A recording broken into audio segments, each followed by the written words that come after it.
Welcome to B2B Commerce Corner. Commerce Corner is a sub-series of the E-commerce Edge podcast discussing all things B2B commerce through the lens of agencies, consultants, merchants, and more. Enjoy.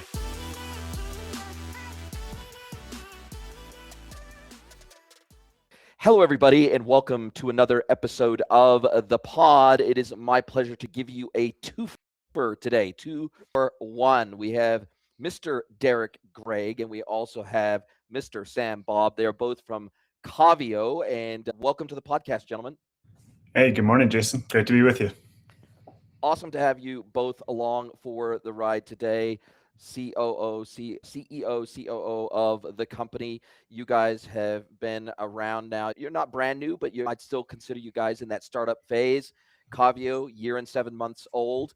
And you guys, we'll get into obviously the detail a little bit further, but if we just go by what's on the tin, it looks like you're an AI-led product data enrichment platform, helping businesses and brands enrich their catalog with less manual work required in the process. But before we get into this, and you tell me whether I'm right or wrong in my understanding of the platform, why don't you tell us and the audience how you came to be in this space in the first place? How did you come to be in this e-com world? Yeah, Jason. So first of all, thanks again for having us. It's great to be with you and share a little bit about what we've been working on. Sam and I have lived in this wonderful world of product content and product feed stuff for quite some time now. He and I met at a prior startup where I was leading sales and he was leading engineering. But we realized that we had this shared experience before that. I was at a company called Courtsy. We were helping scientists manage laboratory inventory. So if they need new gloves, they need more chemicals.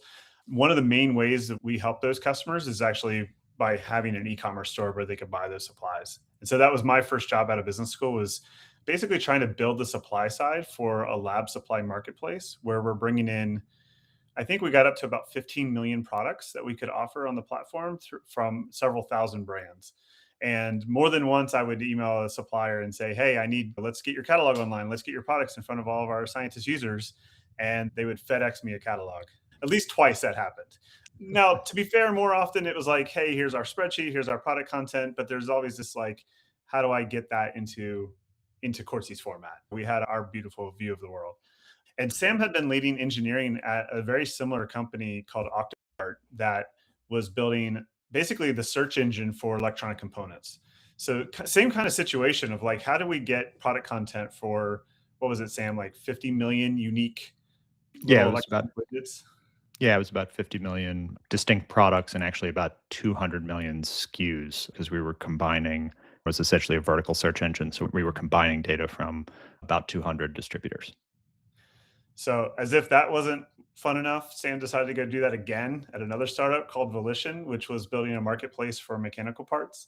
Needless to say, like he and I trauma bonded at our most recent role over like this product content world. And our insight coming into this is, hey, yeah, AI can probably make this a lot faster, but also AI can help us rethink how we run this workflow.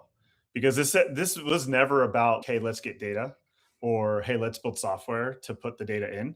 This was like about this workflow of, I start with a SKU and I want to sell it to a customer who needs to know a lot of stuff about the SKU, or maybe they need to know like what other SKUs are like do the same jobs. And so bringing those two things together as close as possible is really what our focus has been at Kaavio. Amazing. And sorry, Sam, I misspoke. CTO, not COO. So apologies there. I want to make sure I get your position right and your role right in the company here.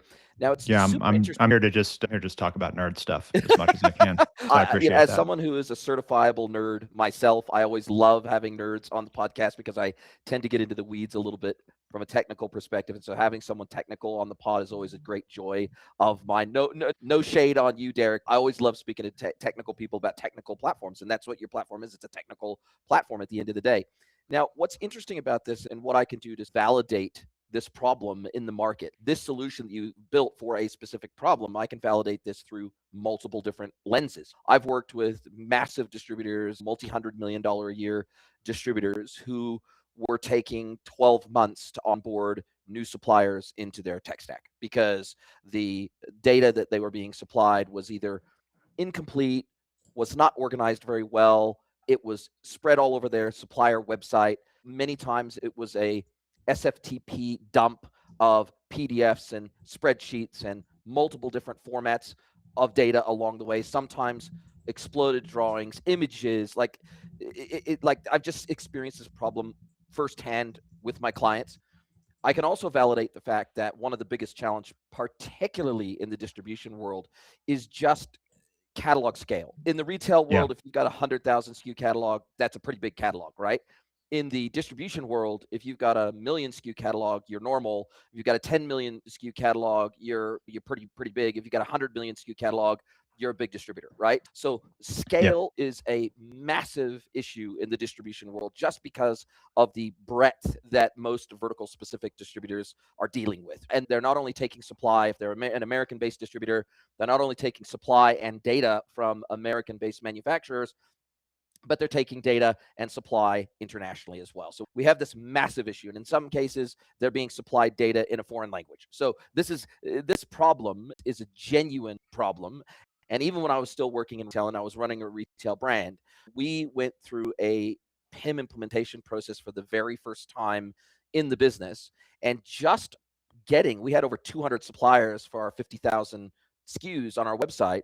And just getting the data out of them in the first place, regardless of format and regardless of completeness or regardless of using the same terminology we wanted to use on our website, just getting it out of them at all was an absolute mission. Like it took us 12 months of hard graft just to go live with this platform, not so much because the implementation was hard or complex or integration was hard or complex, which it was, but more importantly, just getting a minimum standard, a minimum baseline of data that we could actually go live with was an absolute mission. I wanted to validate more than anything else. I said all that stuff to say that the problem that you are trying to solve for, I have firsthand deep experience with, and it's a real problem. Yeah. We just talked to a Go ahead, Sam. I was going to say, just to echo that, like we just talked to a customer major distributor who told us they have a scoring system for manufacturers, for suppliers, that them sending data in the right format is part of that scoring system, and that they go through all of these phases of emailing them, calling them, nagging them, scoring them, punishing them, and they get from 5% compliance to 10% compliance, and then they max out at 20 to 30% compliance. It's a major problem. Yeah, and I think it's now at a point where we're beyond human scale, right? So this company that was taking 12 months to onboard products into their catalog, their merchandising team had simply grown over the years to where like they got 5 dedicated people. That's all they do all day, every day, 40 hours a week. They're just concerned with catalog enrichment, catalog quality, classification, taxonomy, they are just totally absorbed with that. And still, despite that scale of investment in human beings to do this work, it still is taking them a obscene amount of time to get new suppliers' products into their catalog to sell. And so what they've had to do is they've had to triage it where they will say, okay, cool, we need a minimum amount of information in an ERP to actually be able to even sell the good. So we're talking like SKU name price is like the never mind images, never mind descriptions, never mind attributes, never mind taxonomy. Like just to be able to even sell the damn thing, we got to have a name, a SKU, and a price per customer in our catalog, in our ERP. And then we can at least push that real base raw data to our commerce website so that people can actually make a purchase. We can have our account manager send the URL of that product because it's not easily findable with that minimal amount of information. We can at least have the account manager send the SKU list and the URL list off to their customers so that they can at least log in and buy those products because they're now available in our ERP and we can actually sell them. And we can route the fulfillment to a DC for fulfillment. So this is a really universal challenge. Now, I have seen this be attacked in many different ways over the years. PIM is one, right? PIM is a underlying technology of providing a way to actually, a system of record for organizing where can we put this data, right? Because we don't want it all living in our ERP, because ERPs really aren't set up to deal with enriched product data. We don't want it all living in our commerce system, because then what happens when we need to distribute it to customers in a printed catalog? What happens when we need to distribute it to marketplaces or shopping comparison websites or AI engines? What happens when we need to redistribute this data somewhere else that is not in the format that our e-commerce website wants that data or needs that data? And so we have this whole industry of PIM and DAM and MDM that has sprung up. And so some PIM MDM systems today will try to say that they do some of what you guys do. PIM systems were never really designed. They were designed to be a place of aggregation. They were designed to be a place where you could get all this data into, organize it in some sort of human understandable way, slice it and dice it in the way that every unique channel requires that data to be in. So they were never really designed to do what you guys do, but they're trying to add some of these features and functions to keep themselves relevant today, because they know that their customers can't get live on their platform if they can't get the data. They're trying to bridge that gap. There's no question about that. We also have some sort of bespoke AI workflows that some of these distributors I've seen try to put into place, where they've tried to build something a little bit custom on top of their large language model of choice.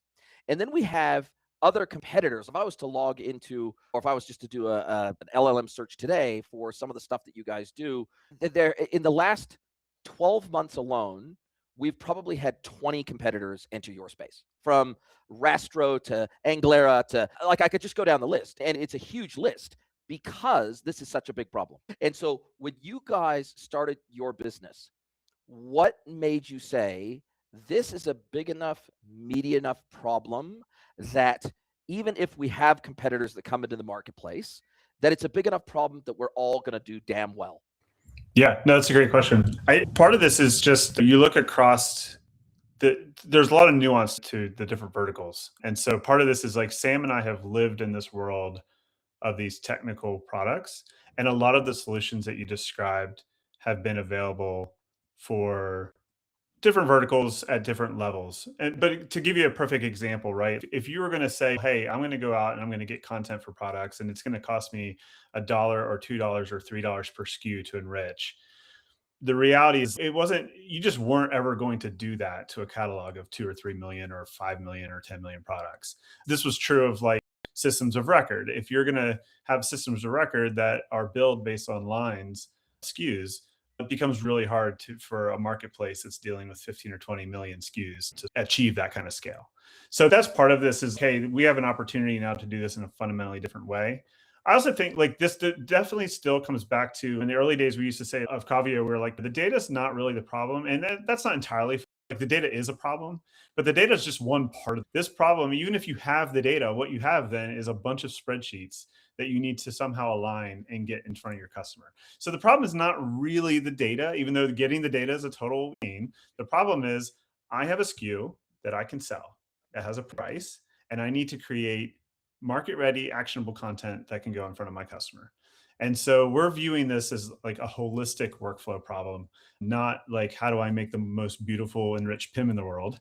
Because we can achieve that, and it's great. We feel warm and fuzzy inside that our PIM is amazing, but is it actually driving any kind of business results?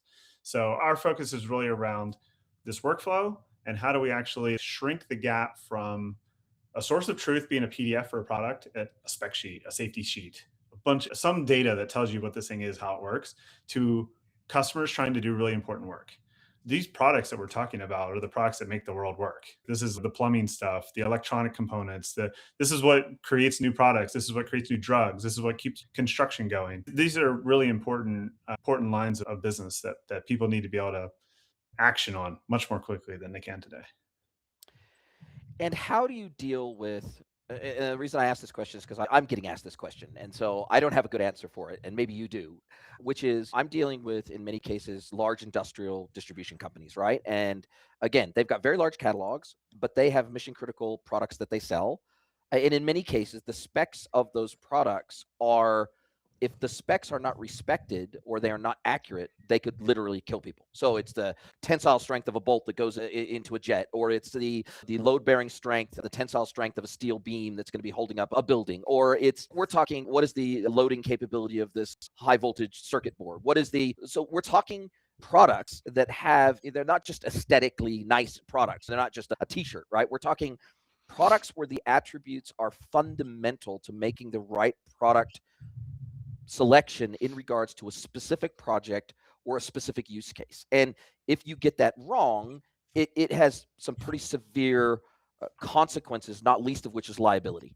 Yep. And how do you guys think about it when a distributor comes to you and they say, look, we would love to be able to automate a lot of this process, but we are terrified.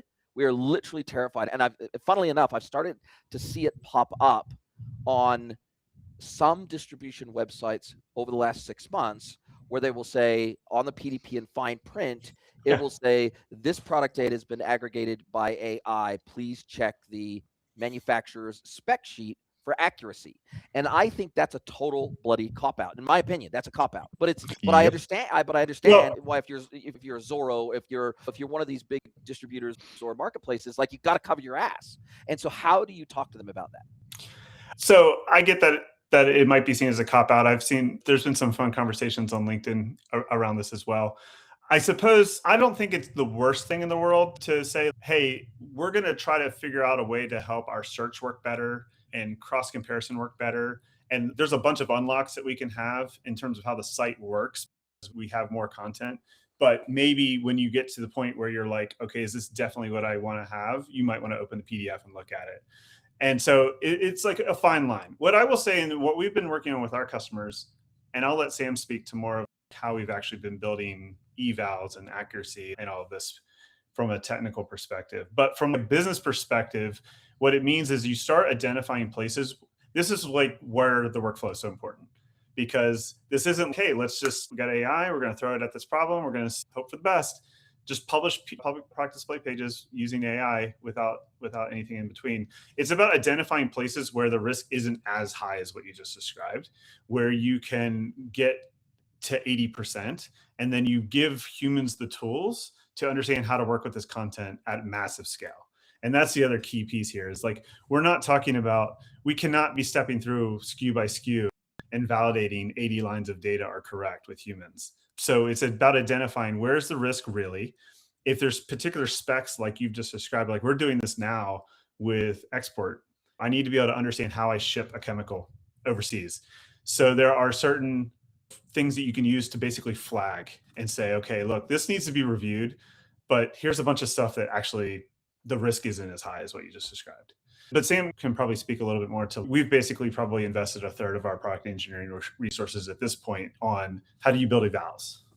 Yeah, I think, Derek's point is really good there, that we think about this from both the sort of product and human perspective and also the technical perspective. And it's a really important topic. I think essentially this and the sort of scale and workflow problem, it is the big challenge here that is the difference between this kind of product and trying to do this with ChatGPT. Like, you can put one product into ChatGPT and get good results. Everybody's doing that. And that's making you say, wow, I'd like to be able to do this across my whole catalog.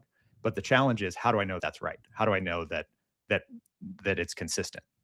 And so one of the approaches, like Derek said, is how do I set up product tools, UX that continues to put the human in charge and makes that work across huge numbers of products? How do I make that efficient? The other piece that we're doing is putting a lot of work into the accuracy of our models and how we check that. And the main way you get that accuracy is through evaluations, evals. And that comes down to essentially creating data sets where we've curated, here are the right answers. We know that given these inputs, here's the output we want to get. And we've checked that manually. And then given that, we're able to build an evaluation framework that lets us check, as we change things about our models, as we make improvements, ship new features, are we regressing or are we moving in the right direction? We're always trying to push that accuracy number, push that eval scoring higher and higher.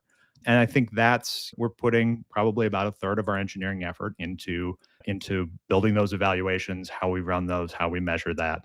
We then take a certain amount of that stuff and we surface that to users in the form of data quality scoring. We show in our product, anytime we do research on a product, we pull back data, we show low confidence, medium confidence, high confidence. And that's mostly based on, did we find authoritative data sources? Do we have a good manufacturer source, good supplier source for that product?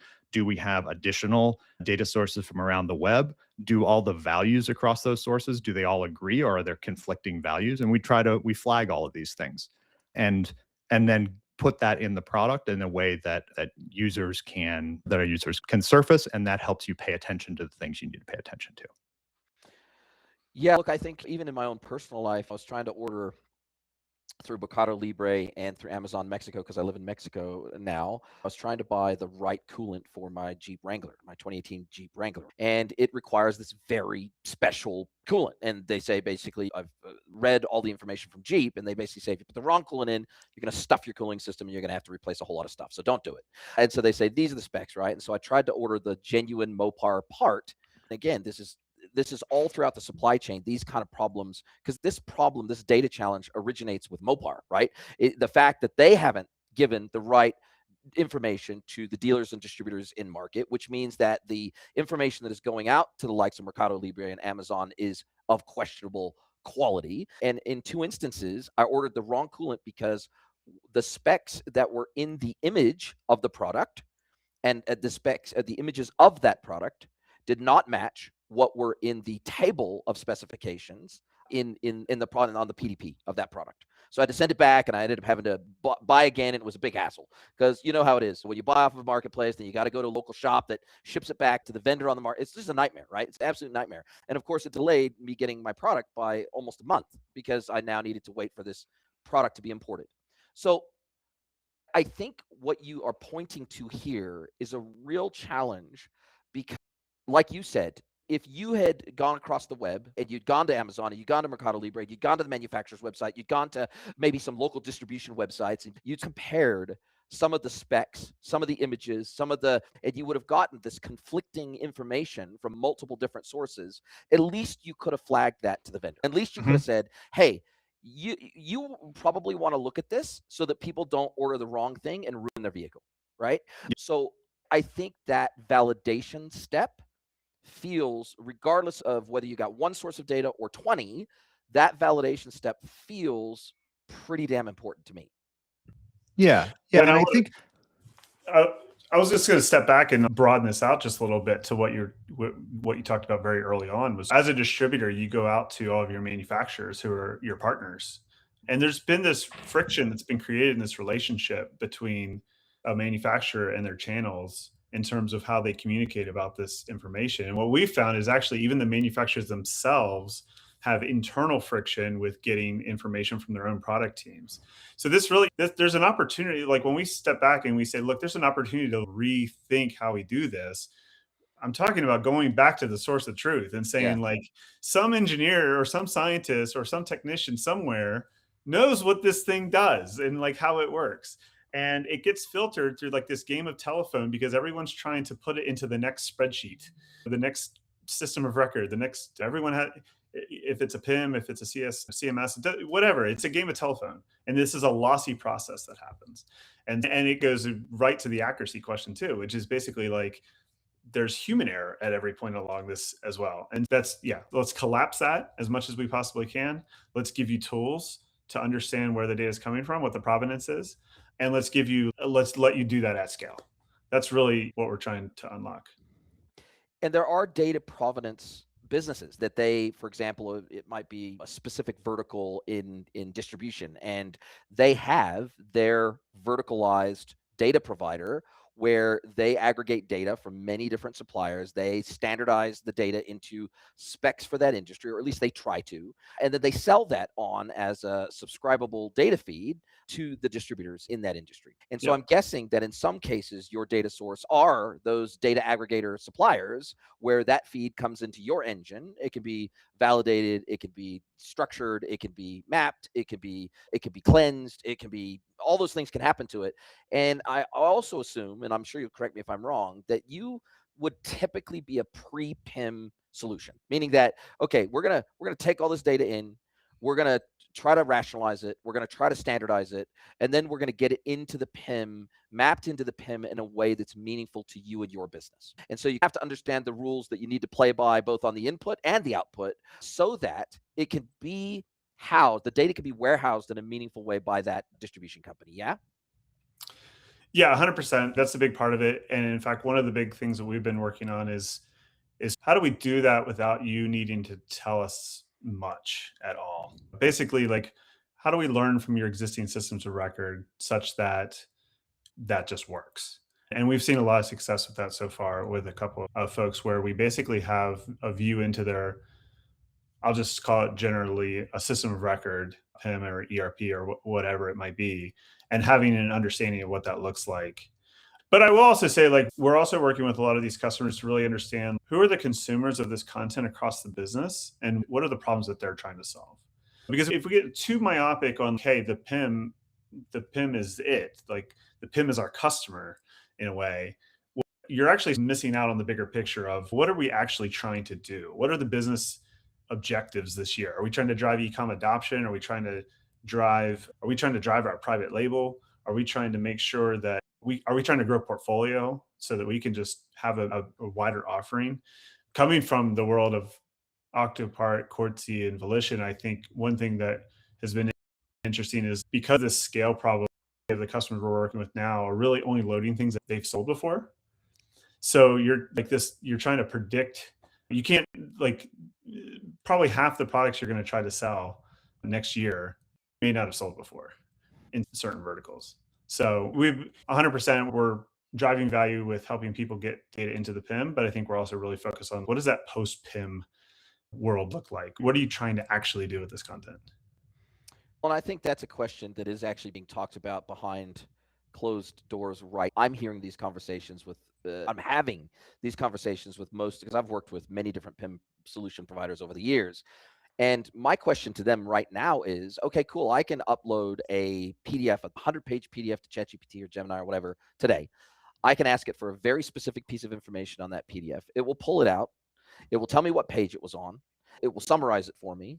And it will do all that stuff, right? And I can do the same thing with an image. I can do the same thing with a CSV. I can do the same thing with an exploded drawing. I can do it with, because of the multimodality of these large language models, I can get any information out of them. And so I wonder what a world looks like where instead of the PIM needing this information in a highly structured way, when do we get to a place where the PIM simply layers multimodal AI over a giant data store of all different formats and types of data files, and it can be queried directly with a human language question? And so at what point does that completely change the paradigm of what you do, what the PIMs do, what everybody does? Because we're all trying to structure data today, right? But the whole idea is large language models can work with unstructured data. That is the whole benefit of LLMs today. And I've used this story on the podcast before, and I'd love your take on this and where you think this is ultimately headed. And look, it is crystal ball gazing. I get it. Look, none of us, anybody that tries to tell you where LLMs are going to be 6 months from now, let alone 2 years from now, is either delusional or they're dreaming or they're lying to you. But the reality is I can upload a photo from Facebook Marketplace today. I was buying a dirt bike recently, and a lot of the dirt bike listings didn't have years, model years. And I was like, God, this is so annoying. What year is this bike? And so I download the image, I upload it to ChatGPT, and I'd say, tell me everything you know about this image. And it would say, it's this make, it's this model, it's this year, it's got these aftermarket parts on it based on the image, and da-da-da. It would tell me everything about this bloody image, right?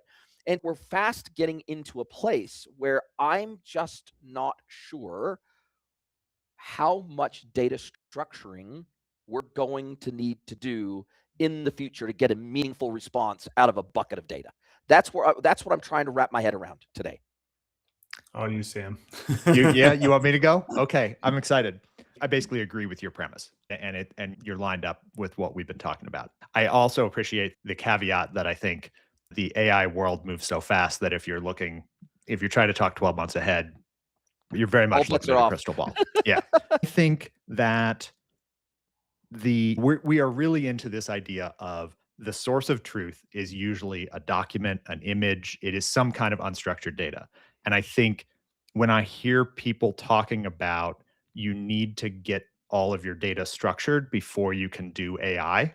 Yeah. I think that's exactly backwards. I think the AI is so perfectly adapted to handle all of this unstructured data, which is the real source of truth. It's not some spreadsheet that somebody transcribed from that source of truth. And yeah, I am really excited for us as an industry to get to a point where we recognize that the best product data we can have is a giant pile of all of this unstructured stuff about all of our products. And there's some caveats there. Like, we need to know where that stuff came from. You need to, for each one of those documents, you need to know, did I scrape this document from some random sketchy website, or did I get it from directly from the supplier? And when did I get it from them? So we need to That's all. rank and like we need to rank and weight those.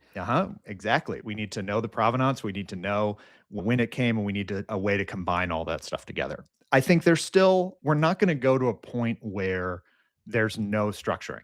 We still need to structure data for things like running a fast website. If you want your pages to load quickly, if you want your pages to load, we expect e-commerce pages to load in under 200 milliseconds, under 500 milliseconds. And your AI first response is going to be a second or 2 seconds. So we need to structure data for our e-commerce experience, for search to work, for filters and facets to work, for SEO, for AEO, for all this stuff. But I think we're going to flip from a point where the whole goal is fill in the PIM, and that is the end all be all. That is the structure. There's one structure, there's one taxonomy. That's what we're doing.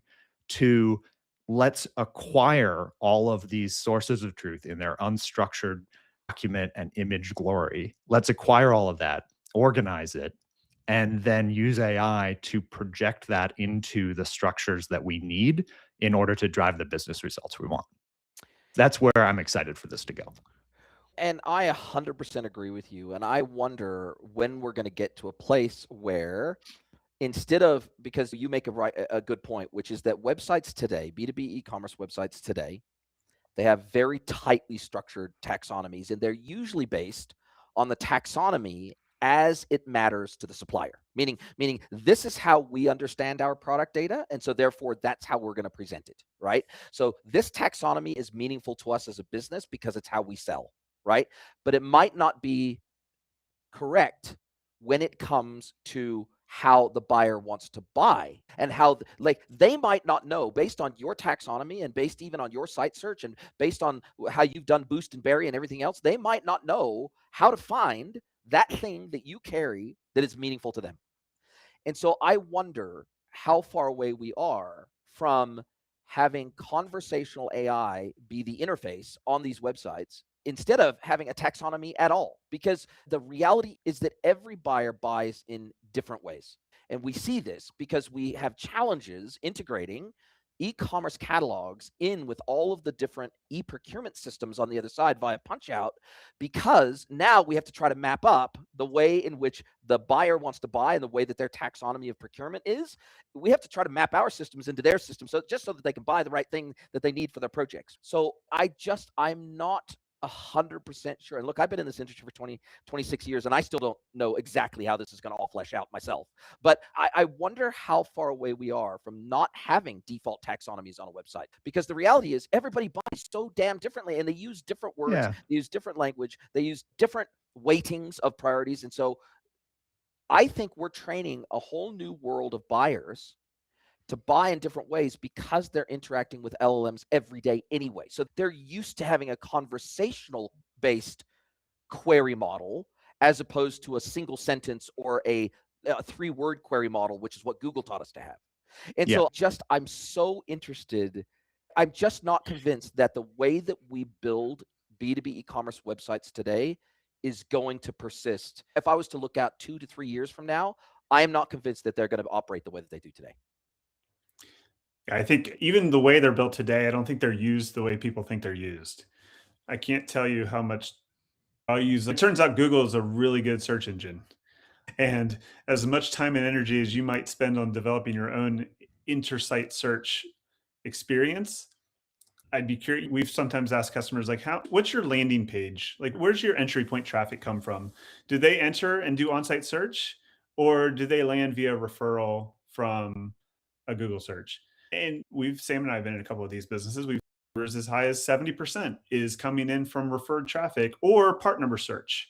which is basically not, it's not a semantic search. So the idea is, hey, your landing page is your product display page. That is your opportunity to convert.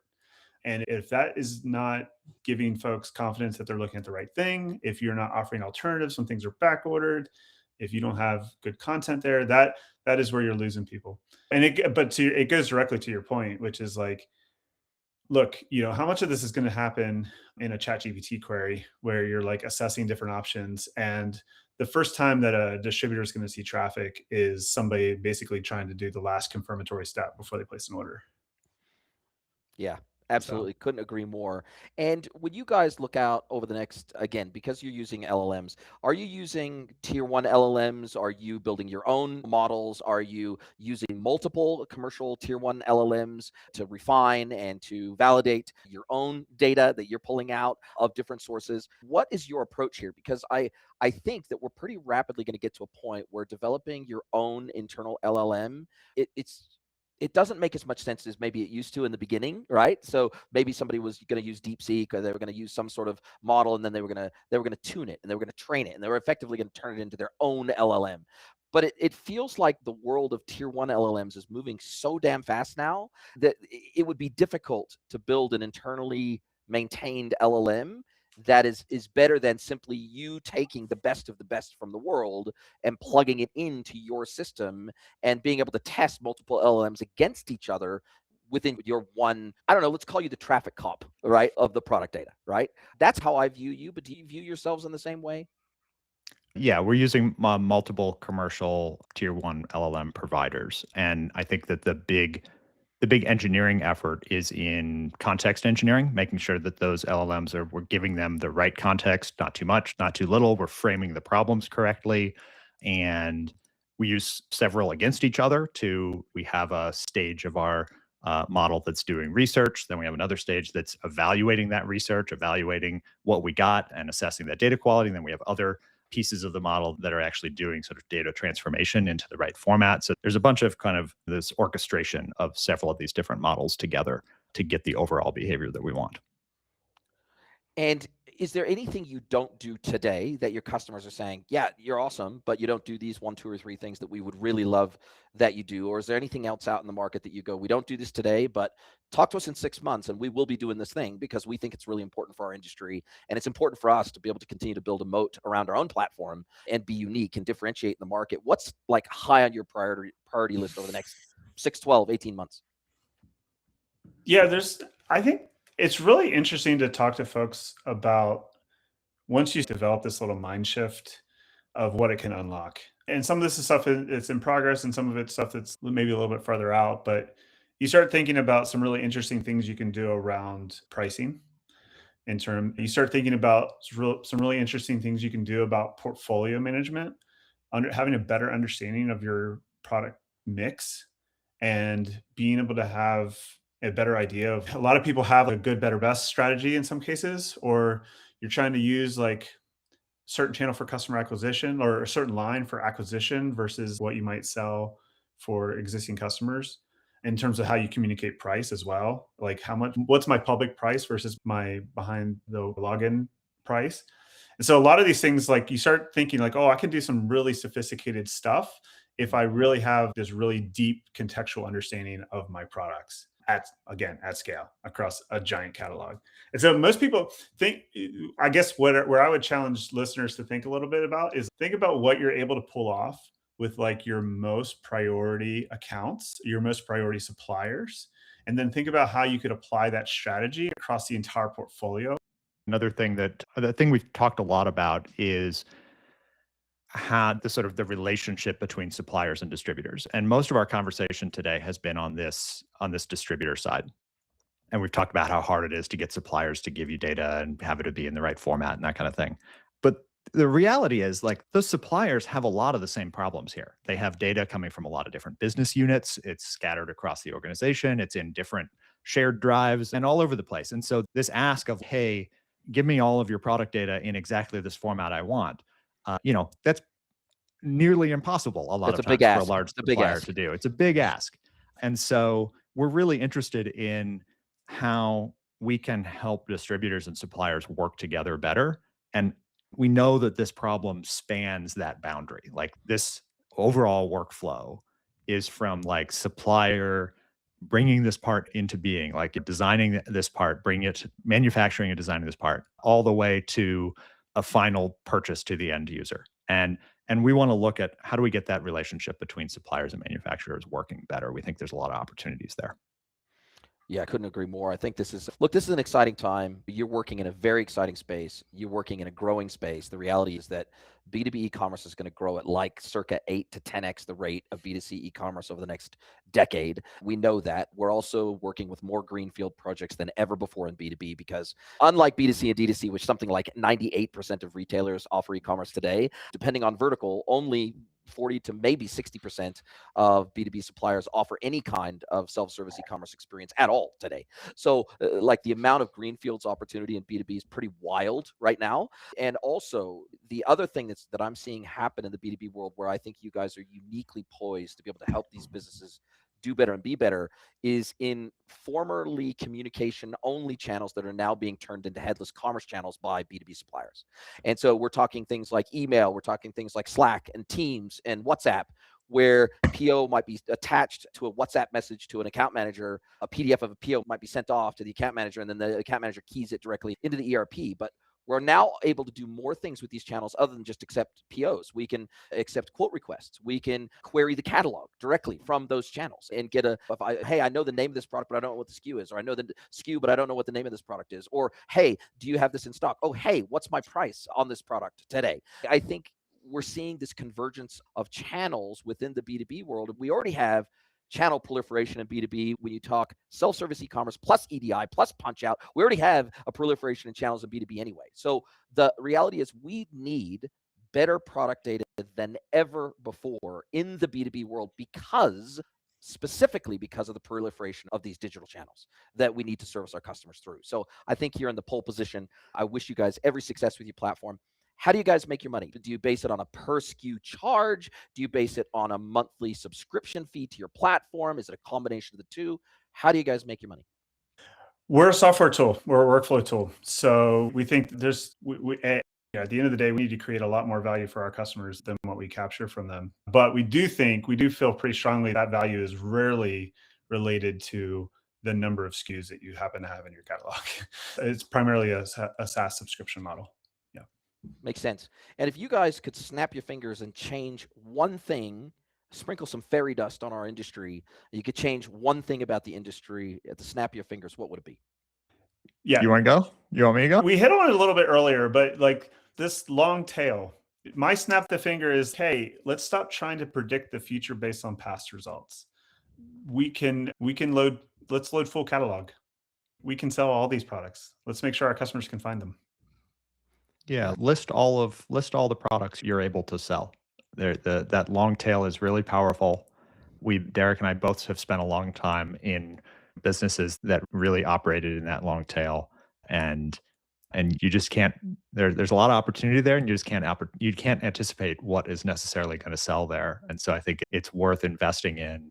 Don't leave that stuff in some Excel spreadsheet somewhere. Get it listed. Yep, couldn't agree more. Now, this is the point at our conversation where I get to flip the script. I get to hand the microphone over to you. I get to let you guys ask me one question, any question. It could be personal or professional. So I'll hand the mic over to you, Sam, and to you, Derek. What is your question for me today? We're going to give you a choice, but I think we'll ask the fun one, which is because it sounds like you've been playing with some AI stuff personally. What's the magic wand for you personally, where in your own personal life, you're like, I want to automate. This should be fixed. Where's my Rosie robot? Yeah, look, I'm already working on some stuff. I've been building Lovable and some other platforms as well. And I tell you, as somebody who's a very technical non-developer who has never been able to bring software into the world on his own because I can't code, the ability to bring something from an idea and a solution architecture into a working, at least prototype stage, it is pretty empowering and it is pretty damn exciting. And what I'm doing right now is I'm building a full RAG pipeline on all of my podcast content. And I'm going to be layering, because historically in my business as a consultant, I've never had an on-ramp or an off-ramp to my one-to-one heavy duty personalized consulting services. And a lot of my clients, they want that. They want access to my unique body of information and experience. And they want to be able to ask questions of it without that high dollar, high touch level of consulting. And when someone finishes working with me on that high touch consultation of 3 to 6 months, then they go, we'd like to still be able to be in touch with you, but we don't want to just do it like on an hourly rate model. We'd actually like to be able to have an office hours type of an engagement with you. And so I'm coming up with, and I've already developed a group coaching and consulting option with a very reasonable price tag. And they will get access to my Jason AI version of me trained on all my content. Plus, they will get 2 weekly office hours with me as well. And so that's how I'm trying to scale me, because as a very high touch consultancy, it's very difficult to scale that business. But I've got a lot of content out. I got 645 episodes of content out there, plus all my other internal documents and everything else that have a lot of knowledge in them, have a lot of wisdom in them. And so turning that into something that's more scalable and is accessible 24 hours a day, 7 days a week to my customers, that's a massive priority to me right now. And I've got lots of other ideas, but that's top of my priority list right now. That's very cool. Yeah, That's cool. I've got something similar. It's basically like my own little operating system that I'm like, yeah. Are we talking to Jason right now, or are we just talking to a vibe coded? I know, exactly. Jason Yeah. A podcast clone interviewer? of me, a digital clone. Yeah, no, you're talking to the real deal. You're talking to the real deal. Listen, gentlemen, it's been a fabulous conversation. I've learned a ton. I wish you guys every success with Kaavio, and I can't wait to speak to you again soon. Thank you so much for your time. Are you a B2B or D2C e-commerce merchant? Then head over to greenwoodconsulting.net to learn how we can help you scale your business.